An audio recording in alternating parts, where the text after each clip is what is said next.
If there's going to be a book about contemporary Nigerian music from 1999 to date, Wizkid is going to take a whole chapter. You look at the young kid where everybody wants to be like Wizkid when he came out, everybody wants to be as cool as him. And now he's still the big three. He's part of the big three. And you look at the other two guys that makes up the big three, which is Davido and Burna Boy. At some point they looked up to him, they wanted to be like him. But from then till now, he used to be like a role model. Now he's like in a tussle with them in terms of the biggest in the country or in Africa, so to speak. And yeah, we are here again to speak about a Nigerian music legend in his own right, Ayo Balogun Ibrahim. He released Morayo, which he dedicated the album to his mom. Uh, yes, so that's it. Let's just get straight into it so we don't talk too much about Wizkid, so it doesn't look like a paid advert. Uh, Interesting way to kick off the album, which is we had the legendary Palm One on it. I listened to the album. I have a few things to say about the album. First of all, I think it is okay to say things I like first before I talk about my reservations. I like a couple of songs on the album. I like Break Me Down. I like A Million Blessings. I don't know how to pronounce it. I think it's Afro Menu. It featured I call the guy's name Kabioka, but that's not his real name. But I like the song. I also like Bad For You. Bad For You, I'm sorry, Jasmine Sullivan took the song from Wizkid, and maybe she took it personal, I don't know why. And I like Slow. It's a beautiful song. However, however, here are the other things I have to say about the album. I like Karamo also. I like it. It's bouncy, and I like the nostalgic intro on the before the song starts. But here is the thing: he did so many things on this album, which is he went into his R&B bag, he went into the Let's Do Baby bag, but you could sense it that he is more comfortable when he's doing the R&B thing right now.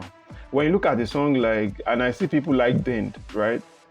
But I listen to the song, it shows Wizkid is more comfortable doing R&B now instead of the Lamba kind of thing, because the song sounds like a 2012 Wizkid or the Rema that Wizkid sounds like, the Wizkid that Rema sounds like, which is sometimes when you hear Rema, sometimes you get a vibe of Wizkid from it. That 2012, 2013 Wizkid, yeah.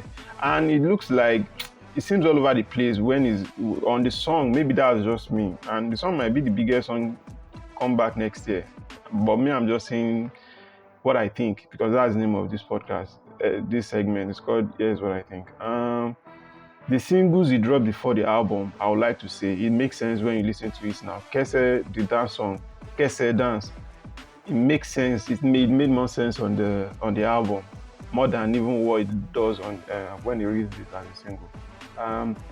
The production is great. I mean, people have been saying crazy stuff about the production, but if you are one of the biggest artists in Africa, you are going to be paying premium for production. So I'm not surprised about the production. Wizkid has always been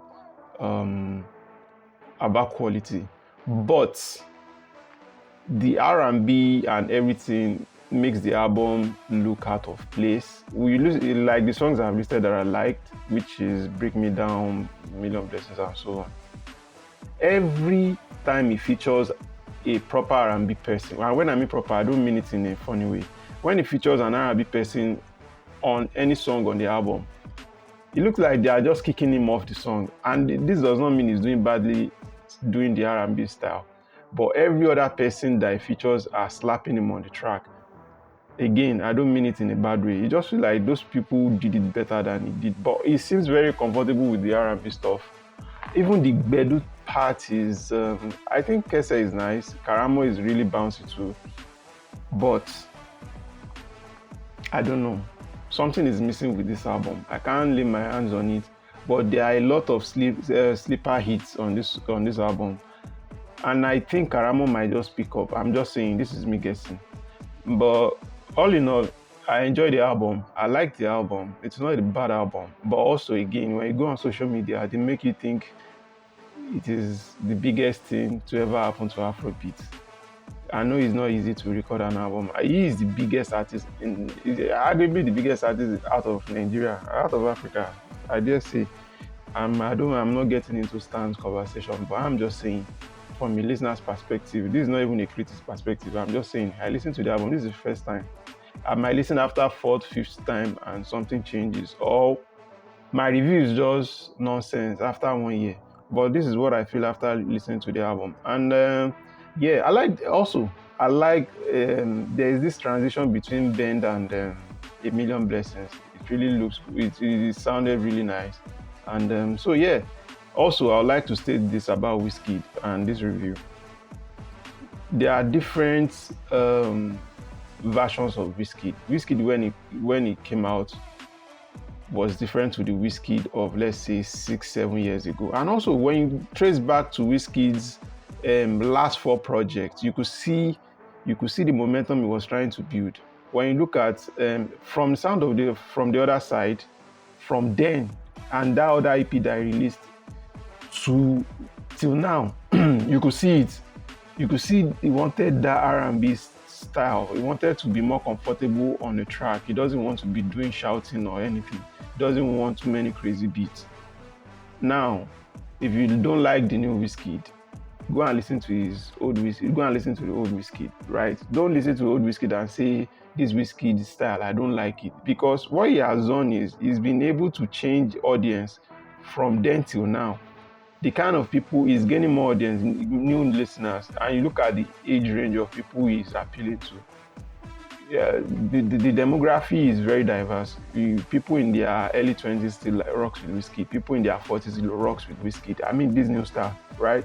But personally, I'm not the biggest fan of this R&B. And this has nothing to do with you have to make it. Is it because it's not making noise? No. Normally released an album. His debut album was not a noise-making album, and it was really cool, right? So what I'm saying is, for Wizkid, I don't know. It feels like a more relaxed version of him is what makes sense now, and that people love the album. So what am I to say this is right and this is wrong? But all in all, I give the album 6/10. I think when the machinery comes out. So let me explain. Every time I mention machinery, when the machinery comes out, I mean promotion. That's what I mean. Promotion and every other gigs. Or you start seeing him doing interviews, or you start seeing him, or they are being pushed to see articles from something, favorable articles or stuff like that. That is what I mean. And all of that things put into promotion. When those things happen, and when DJ gives songs like maybe Karamo and Kese too many spins, and also Bend, because I think Bend can also go into it. A Million Blessings too is dope, but that's what I think. So yeah, that's it.